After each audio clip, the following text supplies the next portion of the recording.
Hello, welcome back to the Stepping Bricks YouTube channel. My name is Dr. Giuseppe Paladini. I'm the founder of Stepping Bricks, and this week we're going to talk about how to make an offer to buy a property.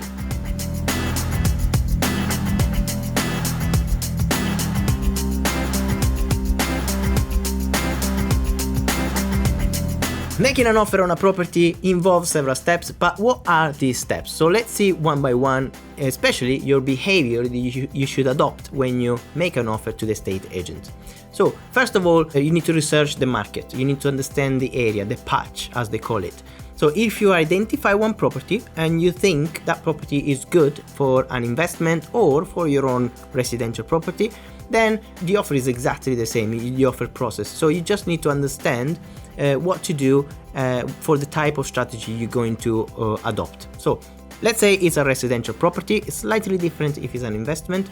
If it's a residential property, your own property, of course your affordability is a lot higher because you only need 5 to 10% deposit. You can make the offer through the estate agent once you view the property and then make the verbal offer. Don't go to the solicitor straight away and send the letter to the estate agents because you need that kind of negotiation in between.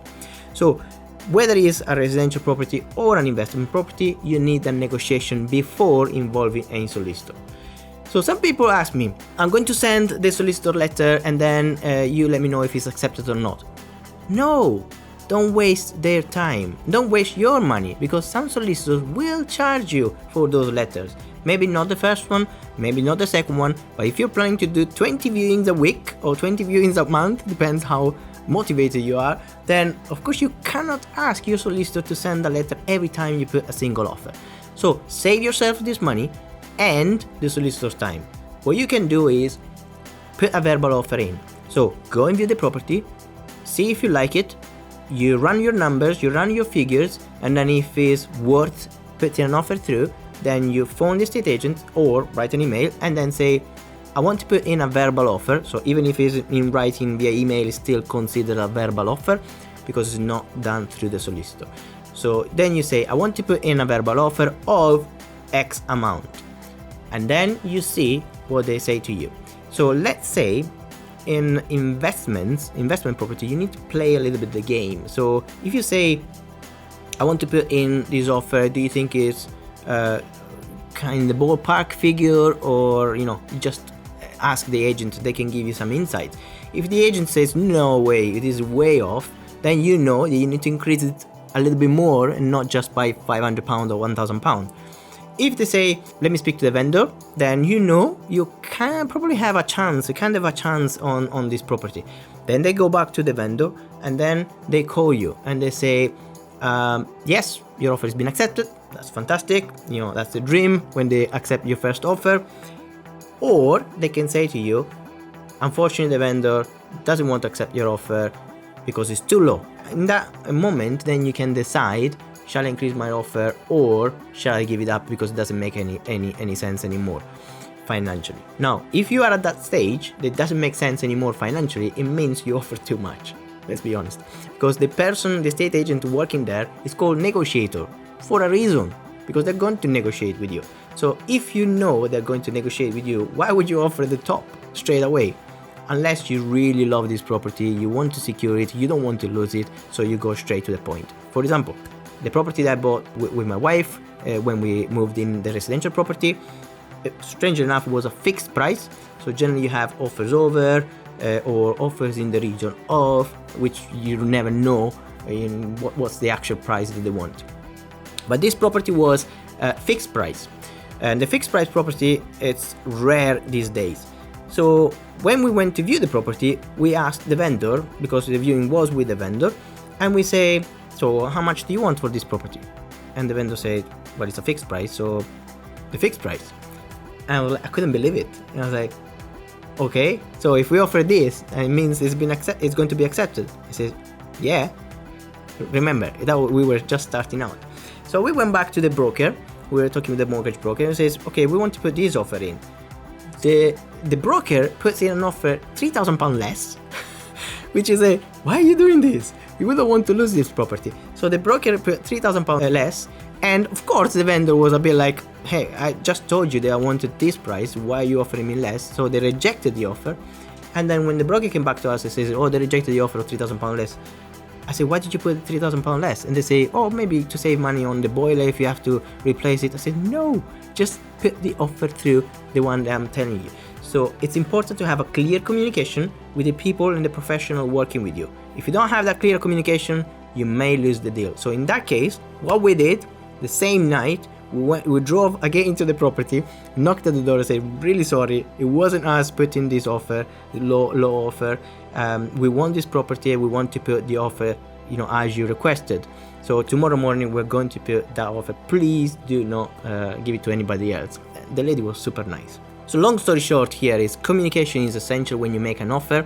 If you're meeting with the estate agent, speak to the estate agent and ask the questions like what's the reason for selling, how long it's been on the market, what's the home report value or the risk surveyor value, what's the timeline they want to sell it. You understand if they want to sell it fast, so they need a quick sale and they're not too much bothered about the price, or if they're not in a rush, so that means they really want the best price as possible. Or if you meet with the vendor, sometimes the vendor is at home, they do their own viewings, then you can speak to the vendor, understand their situation. Remember, always ask why they want to sell, why or where are they going to move, or trying to connect with the person. Because if you understand the person's needs, then probably you can offer help and you can provide a service to this person and have a win-win situation. If you just go there and say, I'm going to offer 25% below market value because I'm going to grab a deal and I'm going to refinance later and I already have 25% equity, that's the wrong way to do it. Now, if you learn this in any course of training courses around the UK, you learn about offering 25% or below market value, forget about it. You're not going to get any deal. Maybe one in 1,000. Okay, but if you really want to waste 1,000 viewings, that's up to you. My suggestion would be pre-qualify before you go and make an offer. Ask the question to the agent, ask the question to the vendor. Once you're both happy, you agree verbally, put the verbal offer in, get a verbal acceptance of the offers, and then you can involve your solicitor. So your solicitor, you just type an email, explain in the email the address of the property, the purchase price, if you're buying with mortgage or with cash or with bridging, and then you can set as well a moving in date, which can vary between 4 weeks to 12 weeks, depending if you buy cash or with mortgage. Generally cash is quicker, mortgage takes about 6, 8, 10 weeks, depends where you are in the country. And then once you do that, in the email you send the written offer, the solicitor will send the letter to the vendor solicitor, and then they will respond to say, yes, we accept your offer, now it's time to apply for finance or to transfer the funds if you're ready to buy for cash.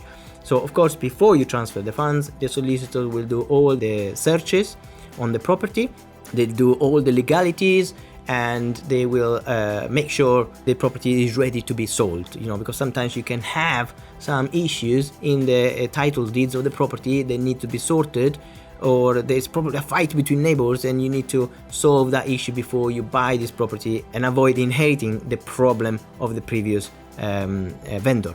So that's the situation at the moment. Once you get this written offer accepted, then you can go ahead, and once the funds are sorted, the day before you transfer the funds to your solicitor, the solicitor transfers the fund into the other solicitor, and the day after you can go and collect the keys from the estate agent or the solicitor in some occasions. So I hope this video has been useful. If you want to learn more about property, how to make offers, especially for investment properties, we run a weekly club. It's only £49 a month, and you get every week we are on Zoom and we have accountabilities, Q&A sessions, a lot of resources, and so on. So if you want to learn about property investing, if you want to learn about the vocabulary and terminology of property, then this club is the right fit for you. So just ask any question in the comments below, subscribe to this channel and share, and I'll see you in the next video. Bye bye for now.